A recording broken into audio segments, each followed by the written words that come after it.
Halo Modifikasi Mania, sekarang kita sedang bersama satu unit Honda CBR 250 yang udah selesai dimodifikasi.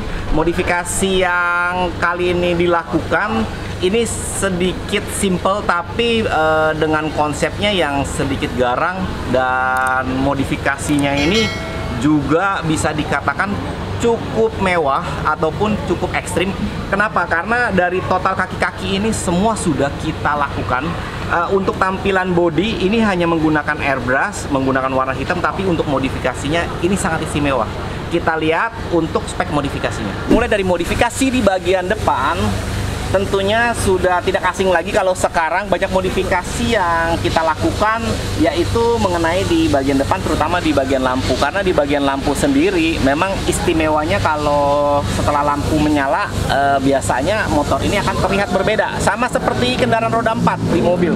Perubahan pada lampu itu sangat penting karena untuk merubah tampilan di bagian terdepan, khususnya pada malam hari.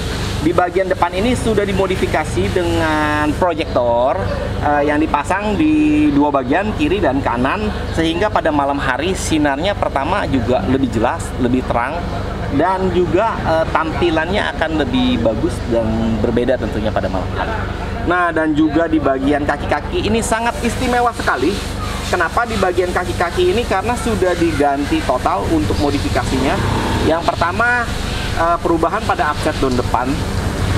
Setelah itu perubahan pada piringan disc brake, kaliper menggunakan double disc pada kendaraan ini, dan juga pelek. Di pelek ini sendiri sudah dimodifikasi juga dengan pelek yang lebih lebar, dan juga telah diaplikasikan menggunakan ban mid-seller dengan ukuran 120/70, yaitu dengan ring 17. Nah, kita lihat di bagian belakang. Memasuki ke bagian belakang, yang istimewa pada kendaraan ini yaitu perubahan pada single arm atau bisa dikatakan pro arm bagian belakang. Ini sangat istimewa karena perubahan yang pertama bisa dikatakan cukup sulit karena untuk diaplikasikan dari motor besar ke motor CBR 250 ini struktur ataupun sistemnya sedikit berbeda, sehingga kami harus memodifikasi menggunakan part-part tambahan. Dan juga untuk ke bagian suspensi telah menggunakan shock obin, yang dimana sehingga dari suspensinya sendiri nanti saat dikendarai juga bisa lebih enak, lebih empuk. Dan juga ada beberapa part modifikasi perubahan juga sama seperti kayak rantai, gear setelah dimodifikasi, sehingga panjang dan juga jaraknya sudah disesuaikan dengan hasil modifikasi untuk dikendarai pada CBR 250 ini. Memasuki ke bagian knalpot. Di bagian knalpot juga sudah dilakukan modifikasi. Yang tadinya knalpotnya original sudah diganti dengan part aftermarket, sehingga suara dari kendaraan ini bisa lebih bagus dan bisa lebih sempurna. Dan juga di bagian push tab tentunya.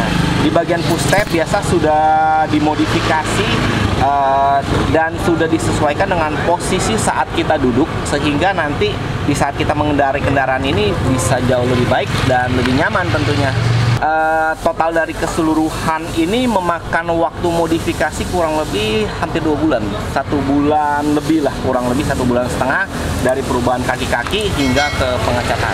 Jadi buat teman-teman yang ingin modifikasi kendaraannya, apapun itu mereknya, apapun itu jenisnya, modifikasi menggunakan part-part yang biasa ataupun part-part yang baik, yang penting kegunaannya dan saat dipakai harus enak. Oke, sekian dari gua, Tommy Airbrush. Thank you.